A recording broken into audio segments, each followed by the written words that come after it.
And this is tricky, and I'm not claiming to be an expert on this.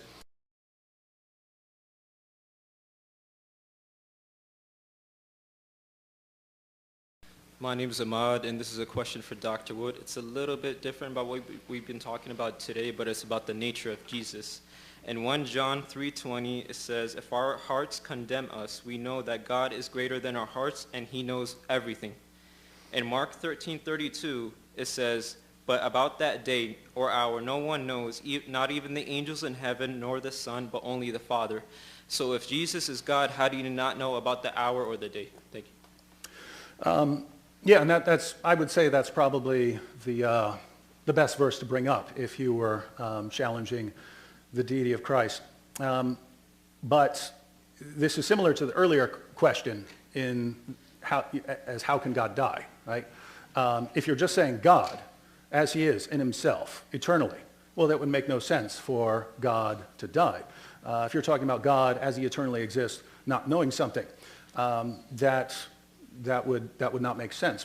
If you're talking about the incarnate, the divine Son becoming incarnate, well, then you have two natures, and this is tricky, and I'm not claiming to be an expert on this, but if you take the doctrine of the incarnation seriously, if you read in Philippians chapter 2, that Jesus, being in very nature God, or being in the form of God, did not consider that equality with the Father, something to be held onto, but made himself nothing, taking on human likeness.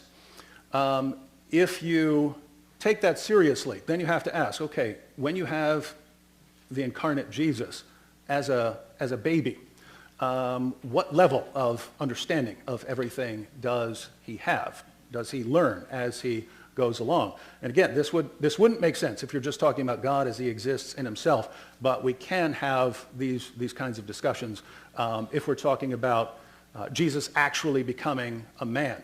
And so you have different interpretations of the text, but I don't see that it's inconsistent with maintaining the deity of Christ if we acknowledge that Jesus did become a man, and that if God is, in some sense, laying aside his glory to wrap himself in human flesh, that maybe he could say, in those circumstances, as the incarnate Son, he didn't know something.